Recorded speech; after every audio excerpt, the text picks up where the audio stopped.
Okay, so this week we've got 2 weeks worth of reviews rolled into 1 week because I didn't do one last week. And the reason was there was only one trade taken, and that trade came back to around about break even anyway. So it would have been a very short video. So we're going to have 2 weeks rolled into one today. So this was week 10. And as you can see, the only trade we had, which was on Wednesday. So we'd come through the week here up to Wednesday, and we were on the Aussie Swiss, and I entered for a long trade. As you can see from the chart here, if I'd left it open through to New York session, we would have hit our target and would have been quite happy. But that's not the plan. I don't keep trades open to New York session most of the time. Occasionally, depending how they're running, but the general idea is to be out and done by 12 o'clock UK time. So I'll just talk you through this trade briefly. There's not a lot to talk through, but here we go. So as you can see, I've marked a general uptrend. We only look on the 15-minute chart. We don't bother really looking at others for this part of the trade setup. So we're looking for a 2-day trend, or more, obviously. So here you can see Tuesday it started generally going up, and then Wednesday is going up, and then Wednesday morning, here we go. It broke the Asian session high here, and then pulled back in during the London session. So this was where I entered on, where did I enter? I entered here, on this one here. There we go. So the plan was that it would do that, which obviously it did eventually, but not at the time. So once we were entered and picked up here, the trade then ran into quite a lot of drawdown all the way down to these levels here, which is why we always put the stop loss below the recent swing points, which makes sense, which is perfectly demonstrated here. It failed to break these lows and then carried on up.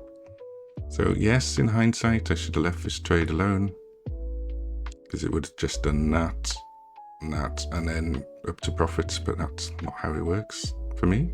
So because we'd eaten this much drawdown here, you had fear then. So I watched it, see what it did, and it came up to these highs here. Yes, it did break this high, so that was good, a good sign, but it didn't close above it. On 15-minute, you can see there. I'll zoom in a little bit more for you. You can see we only had a wick candle rejection from this previous high.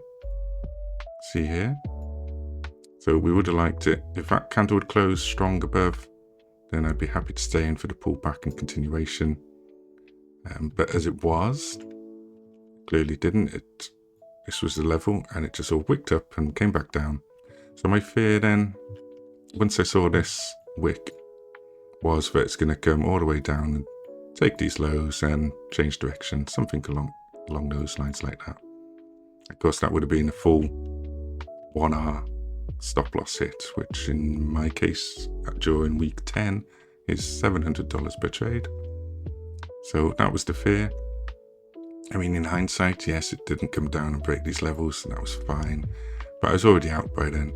Once I saw this wick rejection, this level here, I pulled my stop really tight there. So I made a small profit. Let's have a look. $77.09. So that was just, it was a reasonable thing to do. The price action wasn't really running very strong. It didn't close above this level. It came down really far into my allotted drawdown, so it's well over 75% of my stop loss distance. So to me, that's a sign, just sort of cut your losses and get out if you can. As you can see, I've wrote here a little note during the time as well. Failed to break above, so I closed near break even, and that's fine. Which that was the above. That was the high. It didn't break. It just all wicked into it on the 15-minute candle. So yeah, hindsight's great. If I'd left it, great, but that's not the plan. Why change something that's working for me? So that was trade 1, and the only trade for week 10 of this setup. So it's fine. Some weeks you don't have any trades at all, some weeks are break even. I haven't had a single week yet where, I don't want to jinx it, but I haven't had a single week yet where I've had a red week, a losing week. So let's just carry on. It's slow and steady and doing fine. I'll show you the results at the end. So we'll move on to last week, which was week 11 now. Okay, so this is start of week 11. This was a Monday. This was the first trade of the week. We had 2 trades this week just gone, which was this one here, which is Australian New Zealand dollar. Again, this is the M15 chart. We only look at the M15 chart for this part of the setup. So now this was Monday. Now you probably heard me say before, I don't generally like to trade on a Monday, but we did have 2 days of trade direction here. So we had the previous Friday here coming up nice and strong, and then into Monday still continuing strong. So it was an okay set. It was a good setup. As you can see from these trend lines here I've drawn on for the trend direction. We were in a uptrend. Came into Monday. We'll just draw it on now. Here's the Asian session. And then as we came into the London session here, yeah, just before then it kind of pipped above, but then dropped back down, so that was okay. I ended up entering there because I wanted to make sure it broke this high instead, because of this little rejection here. If I'd set my entry there like I normally do, because that's the new high if you like, it could have gone up to there, kicked me in, up to here, kicked me in, and then changed direction if that's what it's going to do. So just to be on the safe side, I set my entry at this high here because it had already gone that high before the London session, basically. So that was okay. So we came out the Asian session here into London session, pullback, entry a little bit higher than expected, targeting these highs up here, which eventually it did do, but that's okay. Now, what we did do on this trade, it was Monday and I just kind of wanted to grab a few profits, which maybe not ideal, but it is what it is. So I closed this trade around about, it says 0.7, yeah, it's about 0.8 in reality. So once, as you can see, once the trade broke here and started running quite well past these levels here, I pulled my stop loss. First of all, I pulled it to about half R as it went up, I think, and then trailed it up to break even. And then at some point here, I think I was quite busy on Monday and I just wanted to snap a few profits, so that's what I did. I closed it around about there. The trade entries, as per all my trades here, stop loss was all the way down here, so it's quite a wide stop loss. So I suspect because it was Monday as well, I was probably feeling maybe I shouldn't be taking this trade, maybe I should. So my stop loss was down here, which is the only next logical level really, below that one anyway. So that's okay. Would be nice if I'd set it here, obviously, but it's okay. We set it there and it did fine. So this trade ran up to around about there and we made $535 on that one, risking 700. Now if we have a look afterwards, I think, yeah, carried on the next day. This is into the next day now. You've got the New York session here, I believe. No, it's not the next day. New York session. So we don't stay in for the New York session anyway. As you can see, these blue levels here are where I chose to close it. If we zoom back, hopefully, there you go. I was hoping they would be there. You can see I've circled these key areas where we're in the trade coming up to these. Those could be turning points. There you go. So that's because, and there's 2 of them right next to each other as well. So that's another reason why I closed this trade here. I'm glad those were circled actually when I scrolled back. I hadn't checked, believe it or not. But obviously I've circled them previously.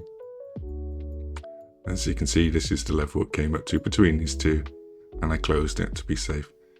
Yeah, I could have left a stop loss around about break even and held it through New York and got higher win rate, but that's okay. It could have also gone into New York and at these 2 levels here, rejected and taken me out for a break even. So I think I did the right thing, and if I have a look, yeah, trade ran okay. I closed a bit early to bank profits on copied accounts. Oh, that's what I did, yes, I remember now. For some reason in my mind was, now I never normally think about this, but each of these trades on the 100k high stakes is copied across to various other accounts at higher rates. And I remember the other week a trade ran up around about 1 hour and then pulled back to break even. And all those little accounts would have had a greater gain percentage-wise. So for some reason this was in my mind on Monday. So there's another reason why I closed it early. So multiple reasons. Main reason we'd hit these key levels here, combined with it being Monday and combined with me considering the trade copied accounts, which I shouldn't really have in my mind. They should just be doing their own thing. But it is what it is, and that's what happened. So I closed that account at $535, so I was happy. Which means on the other accounts, so this account was 0.8R. On some of the other accounts it might have been, maybe some of them go a bit, almost double I think, so quite a bit higher on the smaller accounts. So that was the first trade of week 11. Then I'll show you the next trade now. Okay, so this was the last trade of the week, last week. There's only 2 to choose from. And as you can see, this one was a losing trade. So we'll talk through this one briefly. I've marked up these areas when I've been showing other people things. Let's just get rid of that. So we're on to Wednesday now. So we've taken up one trade on Monday and banked a few profits on Aussie New Zealand. So now we're looking at Euro New Zealand, but 2 days later on Wednesday. And so same again, it's the M15 chart. As you can see, we've had multiple days running up. So why would we go against that? It's trending up. Let's just join the trend. That's the plan. So what day are we on here? There's Monday, there's Tuesday, there's Wednesday, which is when I entered. As you can see, bit of a giveaway. I closed at a loss, but it's okay. So looking at this one here, it's not the best setup. Now, obviously because of this giant move here, but it does give you the targets to aim for. And my plan was, but if the trade worked, obviously we're targeting up here in these levels. But my plan was that once we got to around about here, we would be about 1 hour in profit and I could pull my stops and just see what happens basically. Because this is a very fair target for it to aim for, where you can see it's ran up, rejected, and then come back down. Hasn't broke that low or anything. So this is a reasonable target to aim for, and then pull my stop to break even and let it do its thing. If that happened before the New York session came in here. So let's have a quick look now. So Asian session, it wicked the low a little bit. But these are only rough, it doesn't matter too much. In London session, it came up, picked him up, probably on this pullback here. So we're expecting it to do this, and then set and break even once we get to there. I think it's quite late, a bit later in the day, was it? No, 9 o'clock, no, it's all right. It did sort of fanny around a little bit around these levels here as well. So not the best, but that's okay. Came down and almost took me out. The stop loss was below this level here, which is this level. Just sort of key levels you see I've got marked up, so sort of compromise between the two. We couldn't put the stop loss all the way down here, it'd be way too wide. So my stop was there, and that saved me on that trade from a full loss. Now, as it came up, I think because again it had gone quite near there, I'd banked some profits earlier in the week. There's no reason really to risk a rejection off here and a full loss, and just give back the profits I've made on Monday, because then we'd have a break-even week. So in my mind, that's what I did. Could have gone better. That's fine. It's all right though. So as it came down here, and I was scared of it taking me out and having a full loss. So when it came back up here, I was quite thankful for it coming back anywhere near break even. And as you can see, I closed here at a loss. It's only a small loss. I lost $129 by closing here, but I was safe and up for the week. The previous trade was 535. This trade was 129 loss. So obviously I was up 406 for the week. So that was okay. We can do that. When you look at the trade afterwards, as I went into New York session here, it did carry on running up, and I could have held it for a lot longer too. The level that I initially said here would have been lovely, but it is what it is. So not the best week trading, but we ended up profitable at the end of the week, so can't really complain. And we'll move on to the next week now and see what happens next week. So hopefully we'll get some good trades. There's Bank Holiday Monday here in the UK on Monday, so whether that will mess with things a little bit. So Tuesday will kind of be my Monday, and then so it might not be till Wednesday we get a trade set up, because we're looking for Tuesday, Wednesday. We'll just see what the markets present on Monday. And as you can see on this trade here, if we had left it running, targeting these levels up here, would have gone into New York, rejected, and taken a full stop loss. So we're not complaining. We are happy. We did okay, and it did hit the targets here that we expected as well, but not till a New York session, which was too late for me. So that's it. Just those 2 trades this week, and one trade the week before.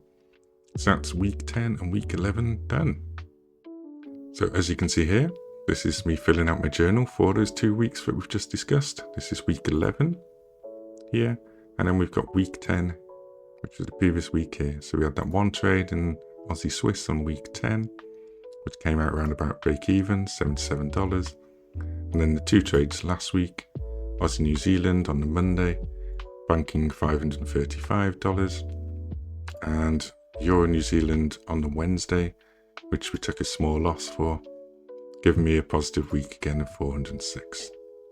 And you can see I put little comments next to each trade. Every trade I do has a little comment next to it. If I feel that the trade was a bad trade, or badly managed rather, not a bad trade, I'll do the comments in red. As you can see here, what's this one say? Ran straight to stop loss, only a 1-day trend, and on a Monday. So that is actually the only full loss trade I've had in 11 weeks, and this is why. So, and you can see here, although these 2 trades were profitable on week 9, I've highlighted the comments in red because although they were profitable trades, comment-wise they weren't really a very good idea, because I had 2 trades, both Canadian pairs, in opposite directions. One was a sell, one was a buy. And yes, I came out in good profit, so we did okay that weekend in $722 up. But it wasn't very good trades, those 2, so hence they're in red. Normal comments are in black, as you can see, because these are the ones we just discussed. Trade ran into stop loss drawdown and set stop loss to break even later on and then taken out. That was week 10. And then week 11 were these 2 trades we just discussed. Trade ran okay, closed a bit early to bank profits on copied accounts, which is what I was discussing before. For some reason it came to my mind that if I close a small profit on this 1.76 on the copied accounts, it's going to be a lot larger percentage-wise closed out. And then same on that next one there. So that was it, and then we'll have a quick look at the running totals for each week now. Okay, so here we are. This is my little table of each week as we go through these trades together. You can see we started on week 1 with maybe beginner's luck and brought home quite a few dollars. But when I looked back through those 6 trades, they were quite poor quality trades. And I think I was just lucky. So I tend to disregard week 1 a little bit, but it's fine. I'm not going to say no. So then we moved through the weeks now, and then we've just done week 11 and week 10 on this review, where we're still currently risking $700 per trade. And then from next week, as you can see, I'm pre-planning to increase that risk to $800 per trade. As you can see, we don't randomly change how much we risk. We all decide over the weekend, and that is what we'll trade for that whole week. And then we'll review it, and if we've had a good week, we might increase it. So as you can see, I've kept the $700 per risk for the last 4 weeks. So now we're going to move on to $800 per risk, see how that does for us. So we had 22 trades over 11 weeks, and banking around about $5,700 on a 100k account. And then the R values here is around about 10 hour gained. So 10 hour over 11 weeks. So we're just under 1 hour a week, which I think is a really good value actually. And I'd be quite happy if that carried on. So next week is week 12, which is obviously 3 months of trade in this account. And as you can see from the cash values here, we're yet to have a negative week. Now, I don't want to jinx it, so maybe I shouldn't have said that out loud, but here we go. So profit, profit, profit, profit, profit. Break-even week with no trades, as you can see on week 6. Profit, week 8. Break-even weeks, we had no trades. And then the last 2 weeks we've just discussed here. And that's it. Thanks for watching. So that's week 10 and week 11 reviewed. And we'll do week 12 next week, which will be our 3-month review. And hopefully we won't have a negative week or have another positive week. But it's always a worry when you increase the risk per trade. But that's the week that you're going to get a big losing week and get a nice -2R or something there. Because then cash-wise, that'll take a big chunk out of this. But we're pretty safe. We've got this nice buffer here now, 5,000, whatever it is. So we can take a good few hits before we even go back down to break even. So it's worth the risk, I'd say. So that's it. Thanks for watching. I'll see you next week. Bye-bye.